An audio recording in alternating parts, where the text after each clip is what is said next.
कुरुवंश की उत्पत्ति। पुराणों के अनुसार ब्रह्मा जी से अत्रि, अत्रि से चंद्रमा, चंद्रमा से बुध और बुध से इलानंदन पुरूरवा का जन्म हुआ। पुरूरवा से आयु, आयु से राजा नहुष और नहुष से ययाति उत्पन्न हुए।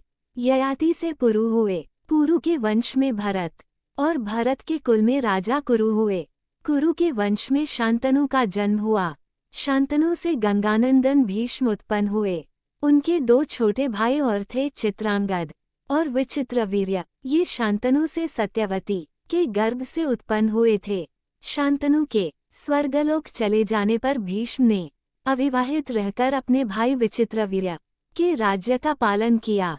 भीष्म महाभारत के प्रमुख पात्रों में से एक हैं। ये महाराजा शांतनु के पुत्र थे। अपने पिता को दिए गए वचन के कारण इन्होंने आजीवन ब्रह्मचर्य का व्रत लिया था। इन्हें इच्छा मृत्यु का वरदान प्राप्त था। एक बार हस्तिनापुर नरेश दुष्यंत आखेट खेलने वन में गए। जिस वन में वे शिकार के लिए गए थे उसी वन में कण्व ऋषि का आश्रम था। कण्व ऋषि के दर्शन करने के लिए महाराज दुष्यंत उनके आश्रम पहुंच गए। पुकार लगाने पर एक अति लावण्यमयी कन्या ने आश्रम से निकलकर कहा, हे राजन, महर्षि तो तीर्थ यात्रा पर गए हैं, किंतु आपका इस आश्रम में स्वागत है। उस कन्या को देखकर महाराज दुष्यंत ने पूछा, बालिके आप कौन हैं? बालिका ने कहा, मेरा नाम शकुंतला है और मैं कण्व ऋषि की पुत्री हूँ। उस कन्या की बात सुनकर महाराज दुष्यंत आश्चर्यचकित होकर बोले, महर्षि तो आजन्म ब्रह्मचारी है, फिर आप उनकी पुत्री कैसे ही?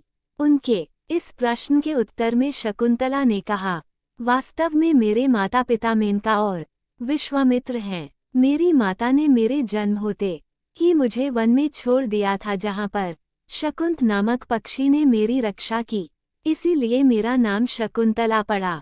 उसके बाद कण्व ऋषि की दृष्टि मुझ पर पड़ी और वे मुझे अपने आश्रम में ले आए। उन्होंने ही मेरा भरण पोषण किया। जन्म देने वाला, पोषण करने वाला तथा अन्न देने वाला, ये तीनों ही पिता कहे जाते हैं।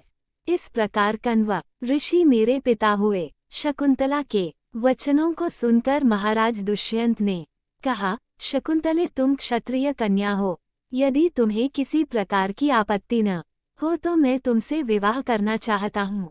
शकुंतला भी महाराज दुष्यंत पर मोहित हो चुकी थी, अतः उसने अपनी स्वीकृति प्रदान कर दी। दोनों ने गंधर्व विवाह कर लिया। कुछ काल महाराज दुष्यंत ने शकुंतला के साथ विहार करते हुए वन में ही व्यतीत किया। फिर एक दिन वे शकुंतला से बोले, प्रियतमे, मुझे अब अपना राजकार्य देखने के लिए हस्तिनापुर प्रस्थान करना होगा। महर्षि कण्व के तीर्थ यात्रा से लौट आने पर मैं तुम्हें यहाँ से विदा कराकर अपने राजभवन में ले जाऊंगा।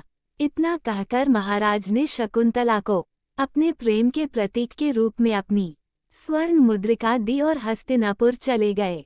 एक दिन उसके आश्रम में दुर्वासा ऋषि पधारे। महाराज दुष्यंत के विरह में लीन होने के कारण शकुंतला को उनके आगमन का ज्ञान भी नहीं हुआ और उसने दुर्वासा ऋषि का यथोचित स्वागत सत्कार नहीं किया। दुर्वासा ऋषि ने इसे अपना अपमान समझा और क्रोधित हो कर बोले, बालिके, मैं तुझे शाप देता हूँ कि जिस किसी के ध्यान में लीन होकर तूने मेरा निरादर किया है वह तुझे भूल जाएगा। दुर्वासा ऋषि के शाप को सुन कर शकुंतला का ध्यान टूटा और वह उनके चरणों में गिरकर क्षमा प्रार्थना करने लगी। शकुंतला के क्षमा प्रार्थना से द्रवित होकर दुर्वासा ऋषि ने कहा, अच्छा, यदि तेरे पास उसका कोई प्रेम चिन्ह होगा तो उस चिन्ह को देख, उसे तेरी स्मृति हो आएगी। महाराज दुष्यंत से विवाह से शकुंतला गर्भवती हो गई थी।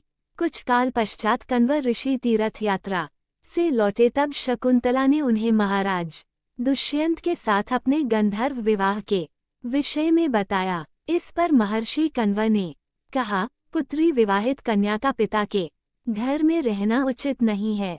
अब तेरे पति का घर ही तेरा घर है।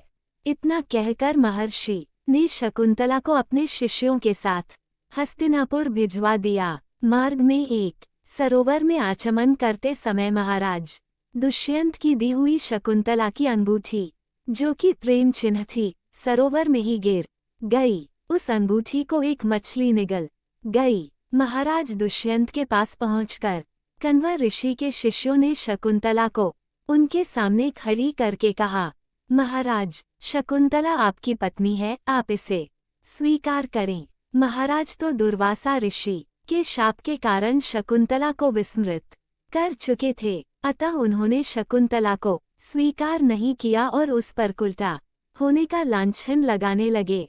शकुंतला का अपमान होते ही आकाश में जोरों की बिजली कड़क उठी और सबके सामने उसकी माता मेनका उसे उठा ले गई। जिस मछली ने शकुंतला की अंगूठी को निगल लिया था, एक दिन वह एक मछुआरे के जाल में आ फंसी। जब मछुआरे ने उसे काटा तो उसके पेट अंगूठी निकली। मछुआरे ने उस अंगूठी को महाराज दुष्यंत के पास भेंट के रूप में भेज दिया। अंगूठी को देखते ही महाराज को शकुंतला का स्मरण हो आया और वे अपने कृत्य पर पश्चाताप करने लगे। महाराज ने शकुंतला को बहुत ढूंढवाया, किंतु उसका पता नहीं चला।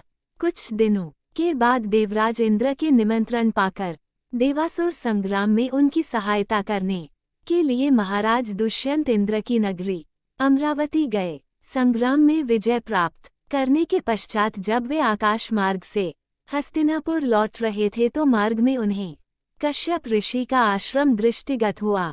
उनके दर्शनों के लिए वे वहां रुक गए। आश्रम में एक सुंदर बालक एक भयंकर सिंह के साथ खेल रहा था। मेनका ने शकुंतला को कश्यप ऋषि के पास लाकर छोड़ा था तथा वह बालक शकुंतला का ही पुत्र था। उस बालक को देखकर महाराज के हृदय में प्रेम की भावना उमड़ पड़ी। वे उसे गोद में उठाने के लिए आगे बढ़े तो शकुंतला की सखी चिल्ला उठी, हे भद्र पुरुष, आप इस बालक को न छुए, अन्यथा उसकी भुजा में बंधा काला डोरा सांप बनकर आपको डस लेगा।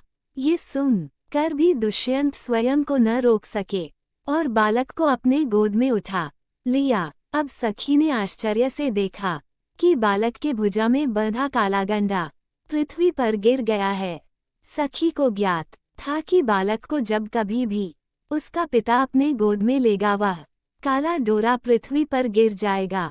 सखी ने प्रसन्न होकर समस्त वृतांत शकुंतला को सुनाया। शकुंतला महाराज दुष्यंत के पास आई। महाराज ने शकुंतला को पहचान लिया।